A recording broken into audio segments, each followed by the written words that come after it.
Today we shall read Chapter 9 No Man's Garden of Sudha Murthy's book named The Day I Stopped Drinking Milk. As a child, I went on an excursion to a well known temple called Someshwara. This temple is located in Lakshmeshwara town. The Someshwara temple is huge and has many beautiful sculptures and pillars, but they did not fascinate me. Instead, there was a particular stone in the courtyard of the temple that touched my heart. The stone is more than 1,000 years old and has an inscription and a picture. The picture depicts many cows and buffaloes drinking water from a tank, and the water that fills the tank is drawn manually from a well. This is known as Dharmayetha in Kannada. A philanthropist donates a well, builds a tank, and makes provisions to draw the water. Poor people can at least help draw water from the well and store it. In the tank, which can be used by both human beings and animals, nobody has ownership over the tank or the water. This concept has been etched in my mind ever since I was a child. Normally, when people lend a helping hand, there is always an expectation of getting something in return. But if you are a true philanthropist, the expectation decreases over time. A sense of ownership becomes meaningless in the larger context of life. This selfless helpfulness brings true happiness to a person. Parappa was an old man in a village. His vision was good. He could hear fairly well, but walking was really hard for him. When he was younger, he could easily walk 20 miles a day. He inherited only 5 acres of land from his parents, but due to his hard work, he was successful in expanding it to 50 acres of land. His son, Bhimappa, told him, "Father, you have worked very hard in your time. Now the farming methodology has changed. I prefer to use the latest tractors and agricultural machinery. We don't have to come every day to inspect the laborers. We don't have to come every day to inspect the laborers. Even the numbers of laborers that we need has reduced. If I require your guidance, I will definitely take your advice. You should relax and look after the house." So Parappa retired and his son Bhimappa took charge of the land. Parappa had built a big house that faced the mud boundary of the village tank. This boundary is called Badavu in Kannada.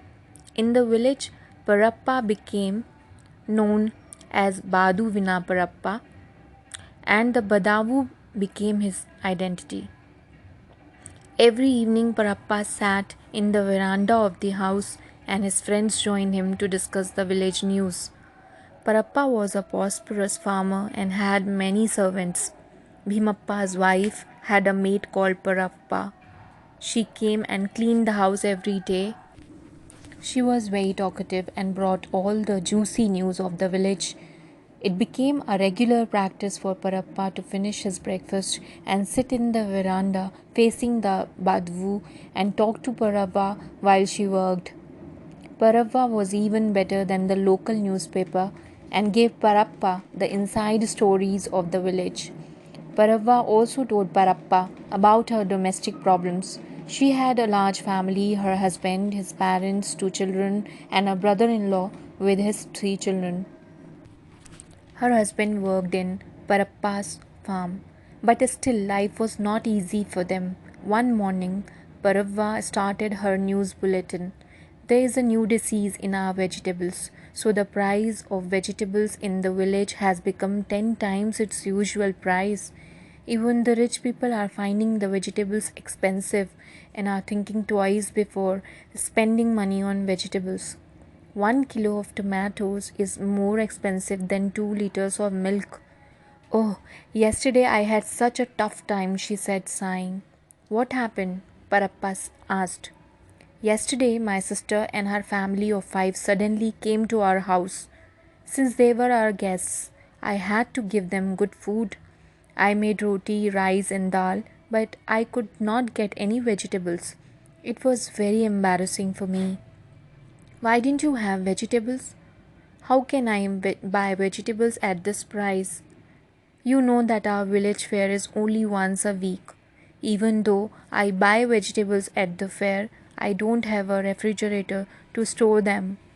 It is hard to get vegetables in our village anytime we want. Didn't you store at least a few pumpkins? Asked Parappa. It was a practice in the village to keep spare pumpkins at home because they did not get spoiled easily and did not need refrigeration. I had two pumpkins, but I used them a few weeks ago when we had unexpected guests. I wish I had a tiny garden to grow a pumpkin plant to avoid such awkward situations. But I don't have a square inch of land near a hut. Parava continued. There are many poor people like me in our village. They can't afford to buy or grow vegetables. Vegetables are essential. It is sad that all our political parties promise us rice but not vegetables. Then she said to herself, today there is a panchayat meeting in your house. I should keep the hall clean, dust well, and prepare some snacks for the meeting. And she went inside the house to start cleaning the hall. Parappa started thinking about what she had said. He had never suffered from a lack of vegetables in his diet. Since he was a rich farmer, he always had land to grow some vegetables in his fields. The vegetables were sufficient for his house, and he had never needed to buy them. When vegetables were in excess, he distributed them among his workers. But he could not do that all the time. His mother used to say, never keep more flowers, fruits, or vegetables